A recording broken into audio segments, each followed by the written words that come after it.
Bonjour à toutes et à tous, ici Louise de Louise Budget, j'espère que vous allez bien. On se retrouve cette semaine pour une vidéo spéciale recettes économiques et de saison. Avant toute chose, je vais vous faire un petit tour de mon budget du mois de juin 2022 et un petit point également sur les méthodes que j'ai utilisées pour faire mes courses, puisque le gros défi depuis que les prix ont augmenté, pour moi et je pense pour la majorité des gens, c'est de faire très attention à mon budget course qui pourrait flamber si je ne le faisais pas. Alors, sans plus attendre, je vous propose de faire un tour de mes enveloppes. Alors justement, on commence avec les courses. Les courses, j'ai 150 € et mon mari a 150 € aussi. Donc sur ces 300 €, ça nous arrive de les dépasser, hein, comme tout le monde. Sur ces 300 €, ça comporte une famille de 3 personnes. Ma fille est adolescente. Et ce qu'on fait, c'est qu'on essaie de ne pas dépasser les 100 € par personne et par mois, sachant qu'on mange le midi et le soir à la maison, sauf exception, ma fille mange parfois à la cantine 2 fois par semaine. Ok, ceci étant dit, sur mes 150 €, c'est moi qui ai fait les courses ces 2 dernières semaines pour le moment avec cet argent. Donc, il était censé rester 14,90 €. Mais comme vous pourrez le constater, il me reste 2 billets de 5 € et ces 2 billets de 5 € vont directement dans mon défi des 5 €. C'est-à-dire, chaque fois que j'ai un billet de 5 €, je le mets de côté, en fait, ça me permet d'épargner un petit peu plus vite. Alors bien sûr, ça va me diminuer mon budget course qui était déjà hyper serré de 10 €. Ma foi, ça se tente. Si vraiment j'en ai trop besoin, eh bien, je repiocherai dedans, il n'y a pas mort d'homme. Donc ça va se mettre de côté et puis je vais laisser les billets s'accumuler. Hop! Très rapidement, avant de passer à la suite des enveloppes, je voulais simplement vous faire un point. Je suis allée faire les courses en début de mois pour la première semaine de juin à Leclerc, pas Leclerc Drive, mais Leclerc, j'en ai eu pour 71,07 €. Hop. Et cette semaine, j'ai décidé de tenter Lidl pour faire un comparatif et pour sensiblement, alors pas les mêmes choses, hein, mais le même type de menu avec des fruits, des légumes de saison, un peu de viande blanche, un peu de thon et des œufs, eh bien j'en ai eu pour 62,08 €. Dans les deux cas, il y a aussi des petits produits d'hygiène qui se sont glissés. En fait, je veux que ça représente vraiment un caddie de course traditionnel, quoi. Voilà, donc pour le moment, Lidl est gagnant. Par contre, bien moins de choix. Après, on le sait, dans les courses, moins de choix égale en général moins de dépenses aussi. Donc on s'adapte. Hop! Comment j'ai fait pour mettre en place des budgets de courses aussi bas? Alors, je fais, ça c'est un petit rappel pour ceux qui n'ont pas vu les vidéos précédentes, je fais d'abord un inventaire de mon placard, de mon frigo, de mon congèle pour voir ce qu'il me reste. Sur cette base, je vais également, regardez le calendrier des fruits et des légumes de saison. Ça me permet de diminuer, en fait, de pouvoir aller n'importe où et être sûr de trouver ces produits au meilleur prix et si possible locaux ou au moins français. Voilà. Tout ceci me permet ensuite de réfléchir à des recettes qui sont de saison, pas trop chères et qui permettent aussi d'utiliser ce que j'ai déjà dans les placards ou dans le congèle. Donc il y a une partie des recettes que vous verrez là qui vont se retrouver dans les recettes filmées juste après. Sur cette base, je fais ma liste de courses, hein, tout simplement, je vais en course avec. Alors, très important, j'ai découvert, grâce à vous, le système de course à points. D'ailleurs, j'ai trouvé 2 systèmes différents que je vais tester et dont je vais vous parler probablement dans une prochaine vidéo. Pas forcément la prochaine là, mais dans une prochaine vidéo, voilà.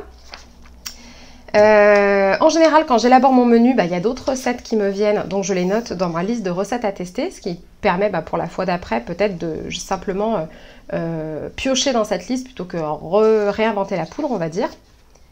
Et ensuite, pour les recettes que je ne connais pas par cœur ou que je n'ai jamais faites, je les recopie ici et ça me permet aussi, quand je ne peux pas faire à manger et que je ne suis pas là, de pouvoir transmettre à ma famille et qu'ils fassent à manger pour nous. Voilà, on continue avec les enveloppes. Hop là. Ah oui, je vous ai pas dit, je vous l'ai dit dans une précédente vidéo, mais voilà, si ce type de fiche vous intéresse, n'hésitez pas soit à vous faire les vôtres, soit à aller voir sur ma petite boutique Etsy, elles sont à moins 50% avec le code YouTube. Ensuite, au niveau transport, j'ai 200 € par mois, je fais pas mal d'allers-retours, mais ça comprend le carburant, les péages, le stationnement, etc. Pour le moment, il me reste 66,02 € sur les 200 €, mais je viens de mettre de l'essence, donc j'ai encore un petit peu de marge. Pour le budget maison, je n'en avais pas mis. Je le regrette un peu parce que du coup, mes petits 0 € là, au final, je les ai dépensés dans d'autres enveloppes parce que j'avais vraiment repéré quelque chose sur le Bon Coin dont j'ai besoin. On a un truc qui s'est cassé dans le salon de jardin et comme on l'utilise tous les jours, j'ai dû le remplacer. Voilà. Pour les animaux, j'ai mis, enfin pour mon chacha d'amour, j'ai mis 20 € qui ne sont pas encore dépensés. En fait, je me rends compte que je devais lui faire son traitement anti-puce et qu'il m'en reste dans ma pharmacie.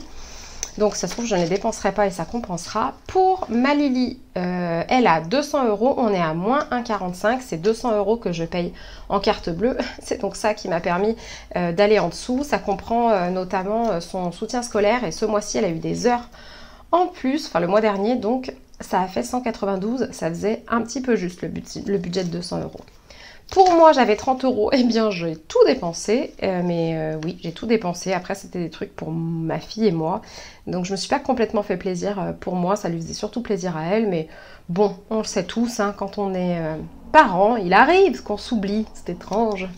Ensuite, j'avais un budget de 50 € pour la santé et j'ai dû acheter une attelle à 40 €, donc voyez-vous, il restait déjà pas grand-chose au début du mois, et là, il me reste 0. D'ailleurs, je vois que je me suis trompée, c'est bien 0 € qu'il me reste et pas 10. Ensuite, sur les sorties resto, eh bien, il me reste 2 €, mais c'est merveilleux. Ça fait pas beaucoup, hein. Je pense que je vais pouvoir me prendre un café en terrasse ou simplement économiser ces 2 € restants. Et puis, en complément de revenu, pour le moment, je n'en ai pas fait. Je rappelle que tout ce que je touche grâce à ma chaîne YouTube, pour le moment, ça constituera mes prochains salaires. Donc jusqu'à présent, je les mettais de côté et je les inscrivais pas en complément. Pour moi, un complément de revenu, c'est quelque chose que je vais toucher vraiment en heures supplémentaires, si vous voulez, ou en offre, exemple un parrainage pour une offre Boursorama qui me rapporte 80 €, là je vais le mettre là parce que je sais que je vais potentiellement l'utiliser dans le mois. Après, dès qu'on est sur les revenus venant de mon autre activité, enfin de mon activité YouTube, jusqu'à présent je les mettais de côté. Là j'ai posé ma démission et je suis désormais libre, mais du coup cet argent va me servir de salaire. Donc vous verrez à peu près le mois prochain à quoi ça correspond. Ceci étant dit, je vous propose de passer à la suite, et la suite, ce sont les recettes. J'espère qu'elles vous plairont. Vous verrez, je ne suis pas une grande chef et je ne suis pas passionnée par la cuisine. Je fais simplement des recettes de tous les jours pour essayer de faire plaisir à tout le monde et faire en sorte que tout le monde aussi puisse les reproduire. Sur ce, je vous fais une bise et je vous dis à très vite à la fin de la recette. Bye bye! Alors, pour commencer ces recettes économiques, voici ma recette express des croque-monsieur que je fais à ma fille entre midi et 2, une fois par semaine, quand on n'a pas trop le temps de manger et qu'elle reste seulement 45 minutes à la maison. Donc, je mets du beurre végétal sur mon pain de mie. Je rajoute du blanc de dinde ou du blanc de poulet, des fromages en tranchettes. Je referme. Et là, j'ai une brique qui va me servir pour plusieurs recettes, une brique de béchamel. J'en mets un tout petit peu sur le dessus, j'étale.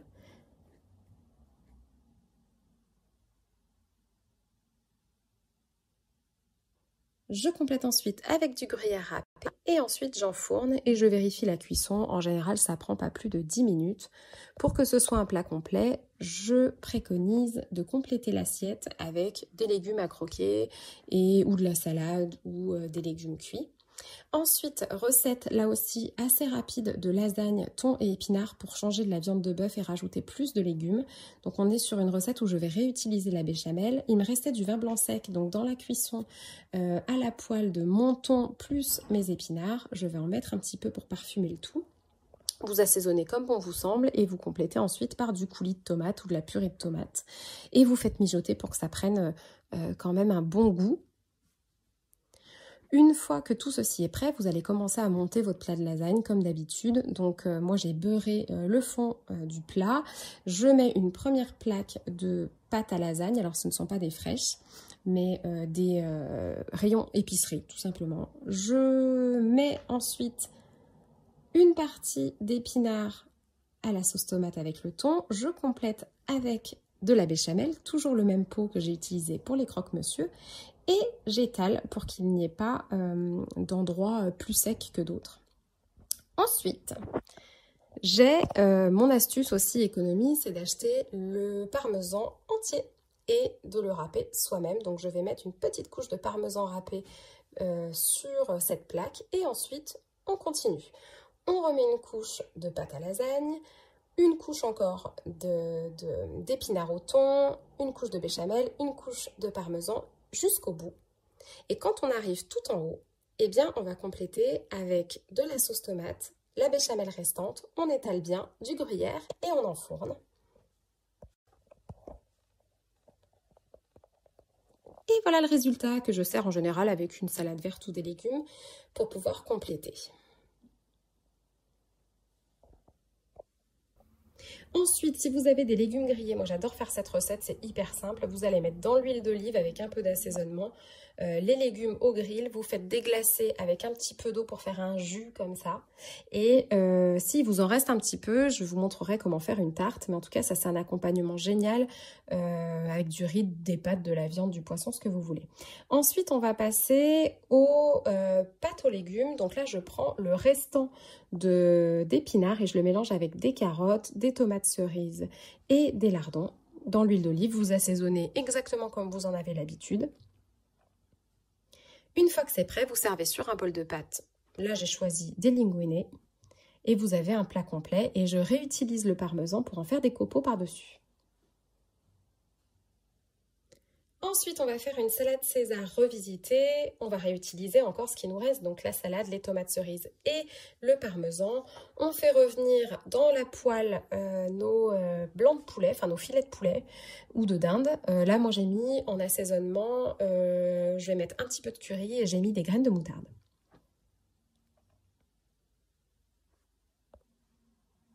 Et voilà, pendant ce temps, vous avez préparé votre salade avec les autres éléments. Vous avez coupé en copeaux le parmesan et vous allez rajouter votre poulet tant qu'il est bien cuit.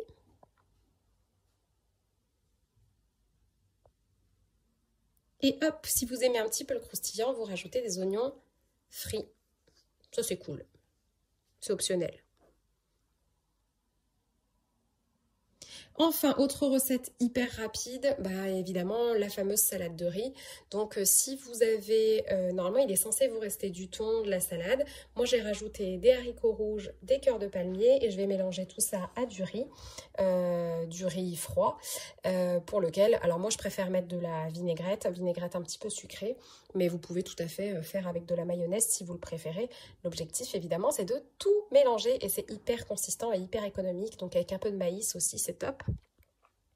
Là encore, il devrait vous rester des tomates cerises. N'hésitez pas à faire une petite salade grecque avec des olives noires, de la feta et du concombre.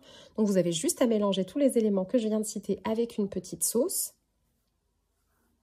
Donc moi, je mets souvent une sauce vinaigrette à base de soja. Et puis, vous constituez votre assiette autour de ça. Là, voilà, j'avais quelques restes. Donc, vous voyez, du melon, des pâtes, des copeaux de parmesan, des haricots. On peut se faire des recettes très simples juste avec les restes de ces menus-là.